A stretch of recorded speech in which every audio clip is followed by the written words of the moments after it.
Okay, I wanted to post a quick update on my Indian army that I'm using for the men who would be kings. And again, this army is based around the number one field column uh, of the first Miranzai expedition, and I'm also building it into the second Miranzai expedition. And the units I'm choosing, for the most part, can also be used for the Chitral campaign in 1895. And so that's what I'm doing now. And I'm having a few challenges just trying to get the squads together or the sections together without having to buy too much. Right now, I'm still short two Sikhs for a section that's not even on the table yet. They're still in the white. They're still in the bag. But you can see right here, I'm actually focusing on. Doing one more section for the 23rd Punjabis, and I've also just added in uh, part of a section, and I am going to finish it for the Corps of Guides, the Guides Infantry. They're not really part of the first or second Mir and Zai expeditions in 1891, but they did fight in the Chitral uh, expedition, and so I wanted something a little bit different. Not that there's too much different you can do with all the men in khaki and brown leather, but they did have red kulas, and I don't know if at that time they had red uh, cuffs on their khaki uniforms. I know later in the 1890s there are pictures of them. They don't have red cuffs, and so I didn't want to paint as the red cuffs. It's more work, and so I just did the red colas, and I figure that's enough to differentiate them. And everyone's going to kind of know their guides are famous for that look. And one thing I did want to show, if I can get that to focus, this guy's bayonet broke off, uh, and so you'll see what I ended up having to do is I took a pair of pliers that I've had since I was a kid. I mean, I think they were my grandfather's, and they're pretty. They've seen a lot of use, but ended up drawing this back out where it broke off because it was broken off in the package, and I drew it back out. I'm trying to get to focus, and I was able to bring it out so it looked like it just didn't have a bayonet fixed, and I actually took a piece of long thin flash that was in with the models and I bent it around to make that last barrel band. It's always good to save a few pieces of that flash because you may need to make a barrel band. I've had to do it three times. The artisan miniatures from North Star are good miniatures, but their rifles, muskets are a little thin, and so you may have to do that. I've also had to do with spokes on some of those one of the 7 pounders I had to fix the spokes on, and I used flash to repair the spokes that weren't cast quite well enough. And so I did that. And I did want to walk a bit through my painting process and how I've done that. And I'll show this guy what I tend to like to do. Let's see if this works. Is I like to do what I call like my base colors. And so once I prepare the models, and for a lot of people do know this, but not everybody does. You want to clean them up with a file. And after I do that, just to get all the metal dust off and any possible release agent left on the model, I just wipe them down with alcohol. You can use soap. You can scrub them with soapy water and dry them off good, and that works. But I just do alcohol because it evaporates. I'm not gonna wait for them to dry. And then I take these guys and I prime them. I prime them gray, and I do all the what I call the base colors or like primary colors, things that I can't wash well. So the leather, I do the brown leather. I do this off white uh, for the haversacks, or if they're British, it would also be for the buff leather that they're wearing. You can see those guys there have that. I do black for the metal of the rifles or muskets, for the beards. If they're British, I do it for the shoes. Then any black leather pouches they might have, and then anything else. So for like these guys, I have to do the red kulla as it's at this point, and then for the Sikhs, I do this dark brown. For the 23rd Sikhs, I do this dark brown turban, and for these guys, I had to do the blanket, so I did that in a dark brown. And the reason I do that uh, is so when I get these all done, and I do them all at once. I'll do everybody's dark brown. All these guys had dark brown, all done at once.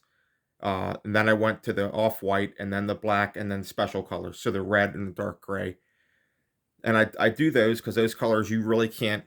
I don't think you can easily wash them in with an express paint. And so once I get all this done, I clean it up. And the color I'm using kind of to clean up the lines when I overpaint is I'm using a khaki.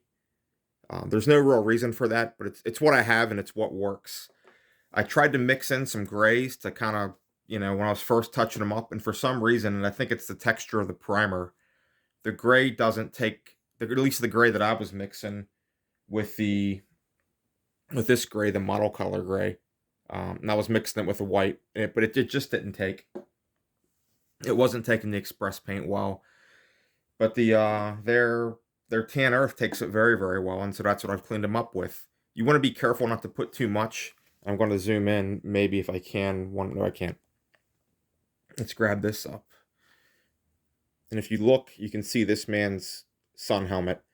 You don't want to be too aggressive with the tan earth, because when you do, it'll put, when you do express color, you'll leave a line. That's not super noticeable, and on a lot of these figures, everybody's lines were cleaned up with tan earth.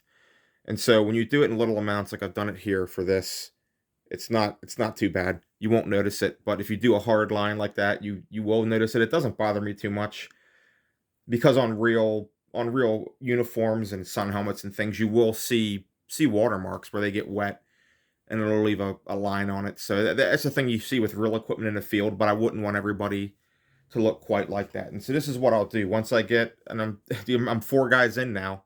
I did them last night, and I'm going to do another 3 or 4 tonight, cleaning them up. What I mean, by just clean them up with the tan earth.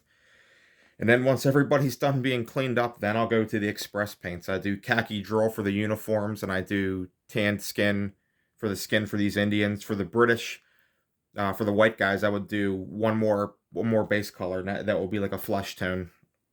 And I still wash those guys with the tanned flesh, because you want to get into the creases of the skin. And I mean, their soldiers are going to be outside, they're going to have a tan, and that's what I do. And then I follow up with the highlights. So I'll do a very white color for the haversacks or the buff leather. If they have that, I'll do a lighter brown for all the leather equipment. I don't touch up the rifle stocks at all. I leave those just the dark brown. And it's, if you wanted to make models that look a little bit nicer, and you really want to have a high standard of painting, you would want to add multiple layers of color to anything else. But for me, I'm trying to paint this army quickly to a standard that I can do across everybody without burning myself out. And so even on the leaders or models that I really like, I've just done the exact same standard I would do for a private. Everyone gets treated the same. And I think you're just better off to have a completely painted, very cheerful looking army.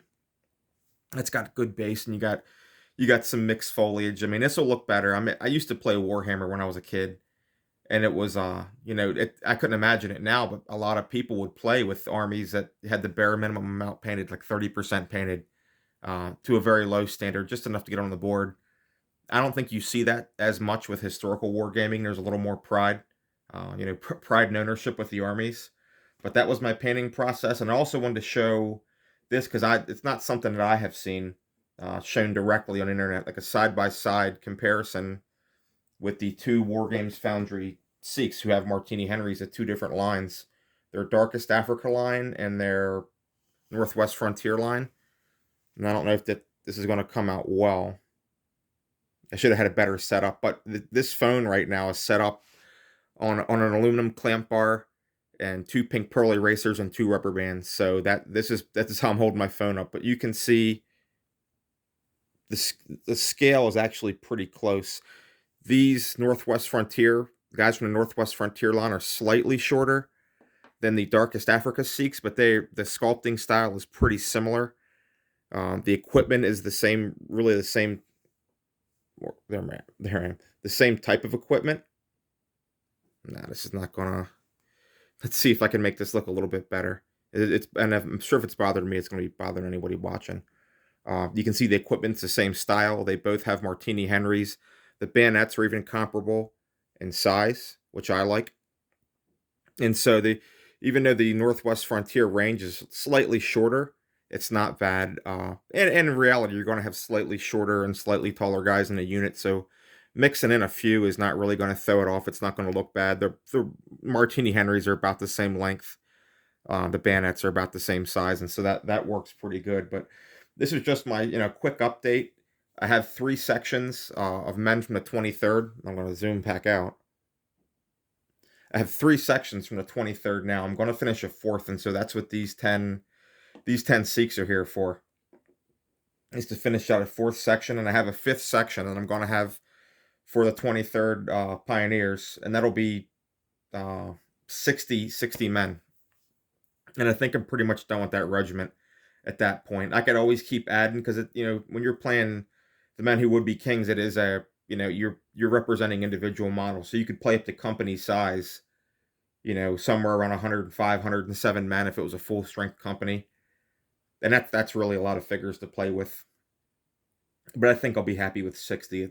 At this point, I don't, and I love these models. I love the Darkest Africa Sikhs. I think they're great looking. I don't want to have to paint another Sikh with a chocolate brown turban ever again if I can avoid it, because doing this many will wear you out. So that's why I actually did some guides, just these Corps of Guides infantry, just to break it up a bit. And I actually have two sections from the number 4 Hazara Mountain Battery. Um, I did these guys to be the number 3 Mountain Battery of the Royal Artillery. And something else I want to talk about real quick are some of the books I'm using for Northwest Frontier that I think are you really have to have if you want to do this period. And this one right here, Campaigns on the Northwest Frontier by Hugh Lewis Neville, you have to have this one. It's not the most in-depth on every campaign, but it's very good. It gives you a good overall knowledge of these campaigns, and it gives you the appendixes for the units and in which campaigns they fought, which at least which ones they got participation credit for. Because sometimes you would have a handful of guys from a different regiment attached in, and so that battalion or that regiment does not get credit for the campaign. But there are actually going to be a couple guys from that unit who get the clasp on their Indian Service Medal. The other one is the History of the Indian Mountain Artillery. It's kind of indispensable if you're doing Northwest Frontier India. And this is one I got. You don't need, but it's cheap and it's small, and it's the records of the number 3 Mountain Battery Royal Artillery. This is a good little one to have, and it's thin, and it didn't cost me very much on Amazon. And that's the battery these guys are representing with their 2.5-inch screw gun. The Indians have 7-pounders. This 5-inch breech loading howitzer isn't actually for Northwest Frontier. I just got it. I got the model from Actual Size Miniatures on eBay. He ships out of England, or resin models. He makes great models, and I really just wanted to paint a bigger gun because I think they look good. I really like these War Games Foundry British artillery crew, so it's kind of a Boer War thing. It doesn't really belong here at this army, but I like it. I think it's a good model, and it looks good to have something bigger mixed in with your little stuff every now and again. But after this, I still have one more section of these 23rd Sikh Pioneers. They're still in the white, so I have to do one more section of them. Have 4 more individual guides to finish that section, and then 2 sections of Gurkhas. And I like the Gurkhas, and I think they're cool, but I almost don't want to paint any more khaki. Once I get done that, I think I'll leave khaki alone for a while, and maybe I'll do my Force Publique, or I will do my successor army, which is going to be made up of hot mercenary hoplites and Thureophoi. So we'll see. But this is my small little video update. I didn't want it to run too long. I don't know if I'll have trouble uploading 13 minutes. Good God. But that's it. If you want, leave a comment, and I guess I'll let you guys go.